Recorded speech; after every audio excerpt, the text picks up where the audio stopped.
Hello everyone, welcome back to AS NEET. तो बात करेंगे इस वीडियो में एक और एनटीए की तरफ से रिलीज हुए नए नोटिस के बारे में। अब इस नोटिस में एनटीए ने क्या सफाई दी है, क्या बोला है स्टूडेंट को, उसके बारे में अपन कंप्लीट डिस्कस करेंगे। तो चैनल पे नए हो तो पहले सब्सक्राइब कर लेना और लाइक कर देना, ज़्यादा से ज़्यादा शेयर कर देना, ताकि रियलिटी में ये पता चल पाए कि आखिर सच कौन है या फिर कौन सच बोल रहा है। क्योंकि एनटीए ने जब भी कोई अपना नोटिस रिलीज किया है तब उसमें कोई ना कोई क्वेश्चंस वो जरूर छोड़ देते हैं पीछे। अब उसमें क्या क्वेश्चंस उसने पीछे छोड़े हैं या फिर क्या रियलिटी है, आप खुद भी मुझे मैसेज या फिर कमेंट करके जरूर मुझे बता सकते हो कि क्या रियलिटी है और क्या नहीं। बात करेंगे वीडियो में, उससे पहले सब्सक्राइब और शेयर जरूर करना जितना ज़्यादा हो सके।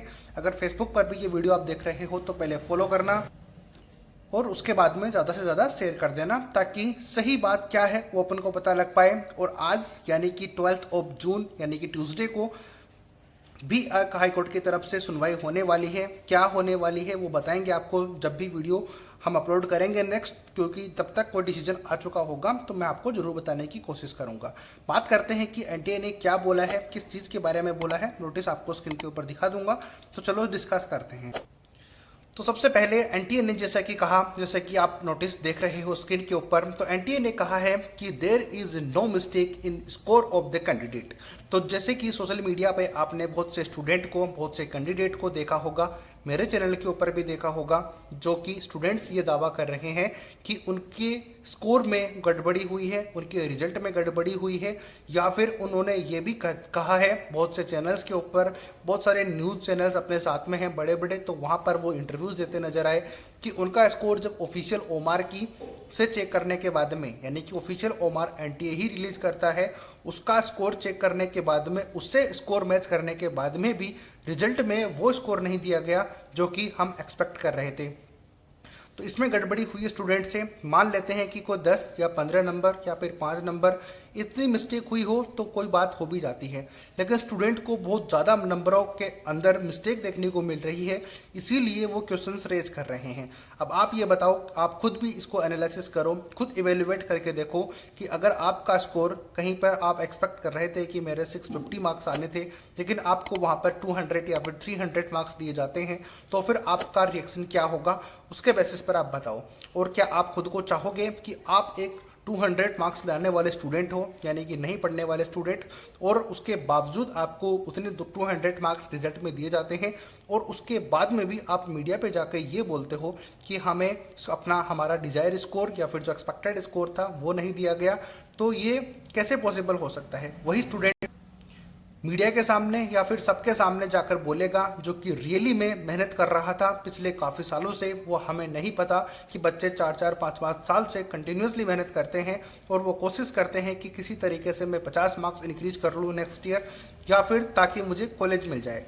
तो ये दुख उन्हीं स्टूडेंट को होता है जो रियली में मेहनत करते हैं और उसके बाद में ही वो आकर ये बताते हैं कि हमें वो हमारा एक्सपेक्टेड स्कोर नहीं मिला।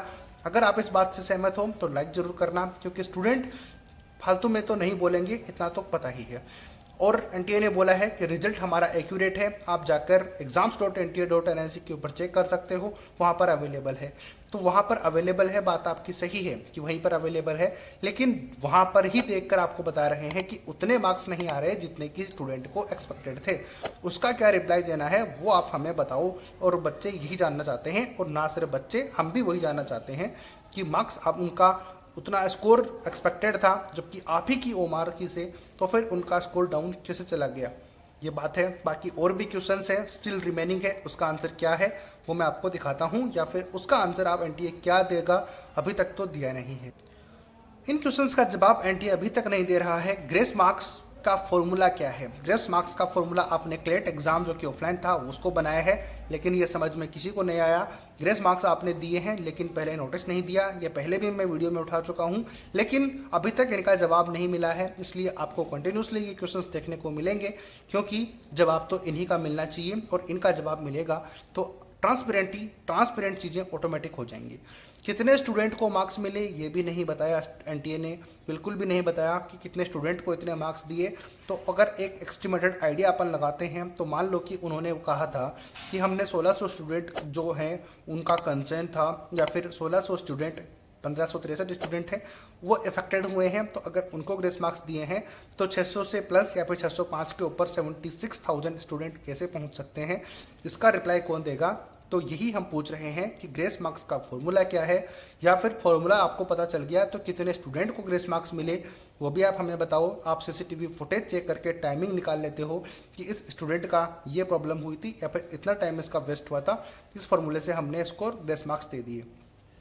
लेकिन आपने ये भी कहा है कि हमने सीसीटीवी कैमरे में चेक किया है कि एक बच्चे ने 1 मिनट में कितने क्वेश्चन सोल्व किए हैं, तो उस फॉर्मूले के बेसिस पर हमने उनको ग्रेस मार्क्स दे दिए। वेल एंड गुड, लेकिन ये कोई भी क्वेश्चन नहीं है क्योंकि बायोलॉजी सोल्व करने में थोड़ा कम टाइम लगता है, फिर केमिस्ट्री सोल्व करने में और कम यानी थोड़ा सा ज़्यादा टाइम लगता है, फिर फिजिक्स सोल्व करने में सबसे ज़्यादा टाइम लगता है। तो बच्चा सबसे पहले बायो सोल्व करता है जिसमें कि कंपेरेटिवली वो जल्दी क्वेश्चन सोल्व कर पाता है। तो अगर मान लो कि किसी बच्चे का टाइम इतना वेस्ट हुआ है कि वो सिर्फ बायो के क्वेश्चन कर पाया है थोड़े बहुत, यानी कि थोड़ा बायो का पेपर कर पाया है जिसको कि 40 से 45 मिनट्स में बच्चे कर लेते हैं, तो उसके बेसिस पर उसने किया है, तो फिर आप कैसे उसका मार्क्स इवेल्युएट कर सकते हो या फिर मार्क्स ग्रेस मार्क्स उसको दे सकते हो? क्योंकि बायो सोल्व करने में तो बच्चे बड़े फास्ट होते हैं, और इतना ही केमिस्ट्री में भी ऑर्गेनिक सोल्व करते टाइम पर वो बहुत फास्ट होते हैं, इनऑर्गेनिक सोल्व करते हैं तो भी फास्ट होते हैं, फिजिकल में उनको थोड़ा टाइम लगता है। लेकिन बच्चे के ऊपर डिपेंड करता है कि किसी बच्चे की केमिस्ट्री स्ट्रांग होती है तो किसी की फिजिक्स, तो उसके अकॉर्डिंग भी बच्चे डिवाइडेड होते हैं और रैंक वही डिसाइड करती है फिजिक्स और केमिस्ट्री के फिजिकल पार्ट। तो ये बात आपको समझ में आती होगी।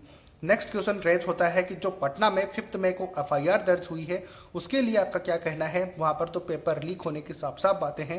एफआईआर के लिए मैंने कल वीडियो भी बनाया था, उसमें आप चेक कर सकते हो। एफआईआर के नाम से ये थंबनेल है, वो आप चेक कर लेना, इसमें मैंने बताया हुआ है। कंप्लीट एफआईआर तो आपको नहीं दिखेगी, लेकिन कुछ कटिंग्स मैंने दिखाई हैं। लेकिन अपने लिए कटिंग जरूरी नहीं है, एनटीए के लिए वो सारी एफआईआर पढ़ना जरूरी है, क्योंकि अपन को तो पता है कि ये सारे क्वेश्चंस रेज हैं और ये जेन्युइन क्वेश्चन है, कोई भी इसमें फेक नहीं है। नेक्स्ट कुछ और क्वेश्चन हैं, जैसे कि मैंने थोड़ी देर पहले कहा कि एनटीए बोल रहा है कि 1600 स्टूडेंट के इफेक्टेड होने की वजह से हमने ग्रेस मार्क्स दिए, लेकिन 1600 स्टूडेंट के चक्कर में रैंक 70,000 के प्लस कैसे पहुंच सकती है? टू बी एग्जैक्ट मैंने बताया कि 76,000 बच्चे 605 नंबर के ऊपर के जितने बच्चे हैं, यानी कि 605 या फिर उससे ज़्यादा नंबर हैं, वहाँ पर 76,000 स्टूडेंट हैं। अब ये कैसे पॉसिबल हो सकता है कि एक 1600 स्टूडेंट को अगर ऐड कर दिया जाए उन स्टूडेंट के अंदर? मान लो कि अगर 600 साढ़े 600 से ज़्यादा बच्चे इस साल पढ़ने वाले थे जिनके नंबर उतने आ गए जितने की हर साल कट ऑफ रहती है, मान लो कि 610 मार्क्स या फिर 615 मार्क्स, तो उसमें अगर 1600 ऐड भी कर दिया जाए तो कितने हो सकते हैं? 26,000, 27,000, 28,000, 30,000 तक। लेकिन डबल से ट्रिपल तो नहीं हो सकती। आप मुझे जरूर कमेंट करके बताओ इतना कैसे पॉसिबल हो सकता है? इसका जवाब कौन देगा? एनटीए को ही देना पड़ेगा। नेक्स्ट बात करते हैं, जब बच्चों के फ्यूचर की बात है, जब बच्चों के फ्यूचर के लिए आप कंसर्न हो कि बच्चों के लिए हम ट्रांसपेरेंट हैं, तो ट्रांसपेरेंट है तो जितने भी बच्चे हैं खुद रीनीट चाहते हैं, क्योंकि उनकी मेहनत, जो मेहनती बच्चे हैं उनको बहुत बड़ा नुकसान हुआ है, क्योंकि उन्होंने बड़ी मेहनत करके, आप एक स्टूडेंट हो तो आप खुद एक मुझे कमेंट करके बताओ कि 610 या फिर 620 या फिर मैं तो 600 ही मानता हूँ कि उसके ऊपर एक एक नंबर स्कोर करना कितना मुश्किल होता है, कितना डिफिकल्ट होता है। अगर 600 के बाद में 610 स्कोर करना इजी है, तो 610 के बाद में 620 के आंकड़े पर पहुंचना उतना ही डिफिकल्ट, और उससे ज़्यादा आप अगर चलते जाते हो तो उतना ही डिफिकल्टी लेवल आपका मल्टीप्लाई होता चला जाता है। तो बहुत मुश्किल होता है बच्चों के लिए, एक आम इंसान के लिए। यानी कि एनटीए तो आप नहीं है, लेकिन जब भी अपना रिलेटिव से या फिर अपने पड़ोसियों से अपन मिलते हैं तो उनके लिए ये मुँह से सुनना बड़ा इजी है कि तेरे 600 मार्क्स से आए ओनली। लेकिन एक जो तैयारी कर रहा होता है उस बच्चे को ही पता होता है कि इतने मार्क्स कैसे अचीव किए जाते हैं। तो अगर बच्चे खुद चाह रहे हैं कि रीनेट करो ताकि ट्रांसपेरेंट बना रहे, तो आप इजीली इसको कर सकते हैं। और आगे क्या पॉसिबिलिटी होगी वो हम आपको जरूर बताएंगे। इस नोटिस में एनटीए ने यही बोला है कि रिजल्ट में कोई गड़बड़ी नहीं है। रिजल्ट में अगर गड़बड़ी नहीं है तो बच्चे क्यों कंटिन्यूसली इतने बड़े मीडियाज़ के ऊपर आ रहे हैं, क्यों अपने को दिखा रहे हैं? क्योंकि अगर ऐसा नहीं होता, उनके मार्क्स नहीं आए होते, तो शायद ही ऐसा कोई करता। आप मुझे ज़रूर कमेंट करके बताना क्या डिसीजन आता है कोर्ट का, वो भी मैं आपको ज़रूर बताऊँगा। सब्सक्राइब, शेयर और लाइक कर देना वीडियो को। मिलते हैं नेक्स्ट अपडेट के साथ। जय हिंद, जय भारत।